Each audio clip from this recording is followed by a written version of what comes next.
Сәлеметсіздер ме? Бүгін мен баған түрде есепті шығарып үйрететін боламын. Ең алдымен осы бірінші мысалды қарастырайық. Бұл жерде 58 қосылған 56. Бұл жерде бірінші 8 бен 6-ны қосып аламыз. 8 бен 6-ны қоссақ, яғни 14 шығады. Оның осы 14 санын бірді ойда деп аламыз. Және де осы 4 санын жазатын боламыз.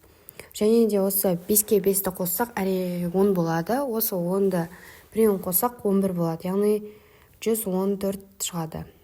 Екінші есепке өтетін болсақ, осы 165-ке қосамыз 225-ті. Бұл жерде де 5-ке 5-ті қоссақ 10 болады. 6-ға 2-ні қосатын болсақ 8 болады. Ойдағысын қоссақ 9 болады. Сол кезде яғни 9-ды жазамыз. 2-ге 1-ді қоссақ 3 болады. Сол кезде 390 есеп жауап шығады. 666-ны азайтамыз 123-ті. Бұл жерде бірінші 6-дан азайтамыз 3-ті. 6-дан 3-ті азайтатын болсақ 3 қалады. 3-ті жазып аламыз. Сол 6-дан 2-ні азайтамыз. 6-дан 2-ні азайтсақ 4.